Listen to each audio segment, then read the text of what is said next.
Will we make it? That's the big question.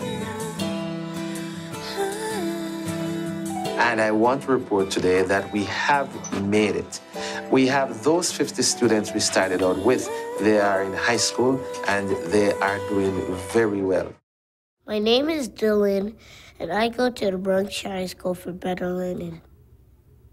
I want to be, when I grow up, is a judge because, see, I got the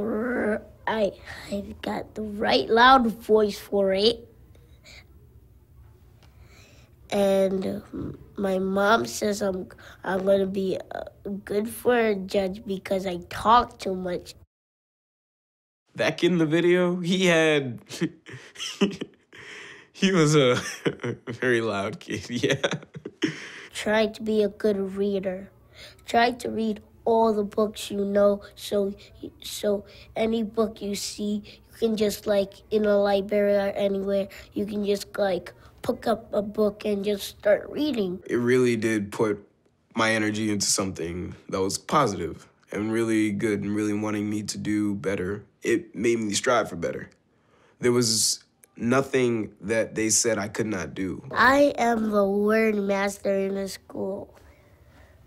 I know a lot of words, and I can read all those charts. Because of what I learned there, that I have become who I am today. Because I have faith in myself. Because I used to think I was the word master. Oh, I'm so glad. I talked to your mommy about that, I remember. So here we are, year 10 in our existence, which is very far removed from where we started. We started at Bronx Bethany with only 50 students, and we were then only first grade. We were so green and so naive at the beginning. 50 kids in the basement of a church. That sounds so idealistic, but it kept us going. We were, what, 4 people when you took that film? 4 teachers, and now there are so many, like in the 30s? From the point of view of teachers, from the point of view of parents, from the point of view of children, we are making a difference. Many more things going on, many more personnel, many more forces now that are making this school successful. William Butler Yeats is often credited with saying, education is not filling a bucket, it's lighting a fire. The little girl was born. We light fires. Yeah, it's a country.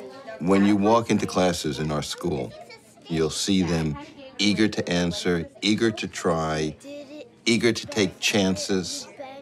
They're ready to take on whatever challenges we put in front of them. Are there any words on the chart that The teacher is giving them the chance to see that I can do. Wait for Sean to tell you the number. And now that I can do that, now I can do these 3 more things, not 1 more thing. And now that I can do these 3 more things, I can do 50 more things.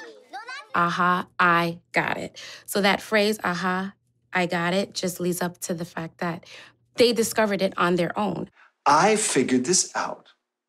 So it's mine. It's truly mine. Kids will never understand fully if you just tell them the answer. They have to break it down and understand it, take it piece by piece. Because if you get it straight on, you'll never know what happened. Like, if you're building something, you'll never understand how it's built. You can never build it again because you don't know what to do. They feel like the next challenge that they have, they can also get that aha, I got it moment because I got it the first time. So I definitely can get it the second, the third, and until forever. And that creates fire. I make Bronx High School for Better Learning because we do better things and we learn everything we know. And words. Subordinating teaching to learning means that you are taking the lead from your student. You are prepared to teach them a particular curriculum, but you are very attuned to what they bring to it and what questions they have, so that your teaching changes moment to moment to accommodate their understanding. You get to learn how to count by 2s. 2, 4, 6, 8. How do you send this part? Together with the green. Us. 10, 12, 14, 16. Con. She.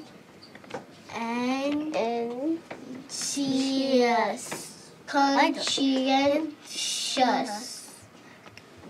18, 20, 22, 24. Light red is ah.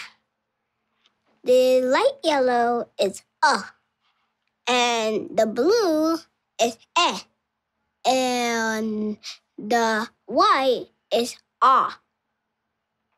Like an orange. 34, 36, 38, 40. Give us a number to build, Sean. We're asking students to do things that at first may be a little beyond them. It makes me feel frustrated at first, and then when I get the answer, I always say that wasn't so hard. But because of the way we present it, they find they can do it. 75 equals 95. Great. They're not finding out how to do it by listening to the teacher explain. And see what 236. They're experiencing themselves as people who are capable of learning increasingly difficult skills. Okay, so 18. Confidence comes from knowing that I can do it. A kid that graduates from BBL from 5th grade would be more open-minded, be more willing to accept challenges and obstacles because that's what they've been given here at BBL, challenges. So when they are faced with a challenge, it's not something that would be a deterrent for them. Do you know how to read? Yeah. Can you read a book? Yeah. You cannot. Yes, I can. You bet you cannot. Can too. Now you're telling me, look at me for a minute. You're telling me you could read, let me see that book. Flat Stanley's Worldwide Adventures. Oh, you didn't read that. Somebody told you that. No. You read that by yourself? Yes. With help of my glasses, I just sound out the word. Like, sarcophagus. Say that word again. Sarcophagus. Read the whole sentence. That's where it is. Stanley peeled himself off the sarcophagus quietly. We're doing very well in math. Last year, we exceeded the scores of just about every population, state, city, local school, our school district. We have really arrived in mathematics.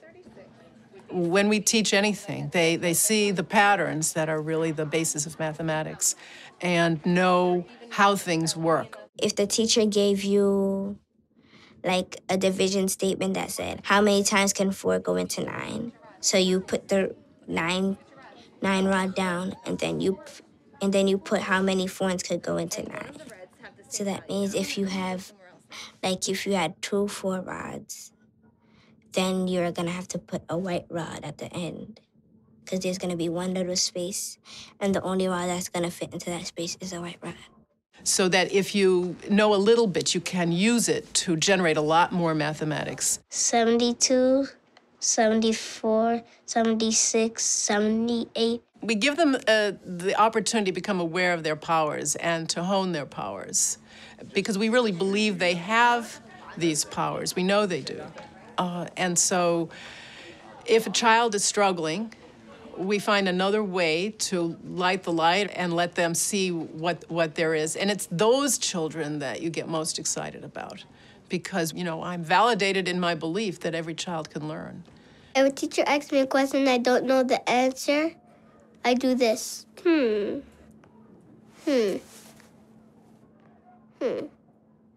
If we do our jobs and we preserve the gifts that they come to our school with, the gifts that they had from birth, if we don't grind that down and we preserve it and we extend it, well, that's going to do obviously wonders for them. There's so many stories of children who struggled at certain points in their lives and then broke through. Our alums are proof of that. I started here in 2003 in 1st grade, the first year here. Oh my God, I had the chubbiest cheeks ever. And now I'm in 10th grade at the Chapin School. The school did help me appreciate the fact that I was smart, because they would give us hard problems. When you're starting out as that new subject, you think, oh, I'm not going to be able to do that. But once you get to that hard problem, you're like, wow, this problem is so easy. So it was really exciting. it felt good because you could come home and tell your mom new words you just found out, like coming from a chart. Like that big word, right? When I came here, it wasn't an option. You had to push harder and you had to do what was best for you, even if you didn't know what was best for you at the time. So I feel like now I can use those lessons to keep pushing harder. When I saw myself in the video, it felt like it was just yesterday. Everything went by so fast. Some of the grades I'm getting in 10th grade, I have a 95 in physics, a 97 in English. I take AP US History. It's like a 92. The most important things I learned here from the teachers, it's not really academic, it's that whenever you do something, you should be passionate about it because that's the best way to do something, and that's the only way to do something to your fullest extent. In our recent ELA scores, we raised the standard by, I think, some 14 percentage points above the district. That is not our greatest accomplishment. Our greatest accomplishment, I think, is that we have made these children's spirit live. They look forward to coming to school. They look forward to being in the classrooms, being with their teachers, having a great time. And the end result is that they're doing well academically. We have made a difference in the lives of hundreds of kids in the Bronx, and we will continue to do that. This school was created with the intention of having the students at the end of their time with us know themselves to be extremely capable learners who are ready to take on the world. It's a dream. We have made a lot of progress towards achieving that dream. It's impossible to fully realize it, but we're getting better and better at it.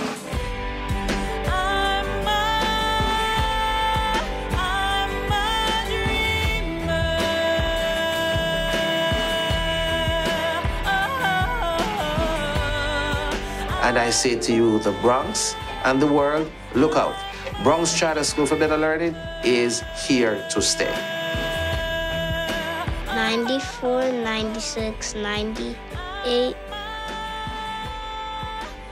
100.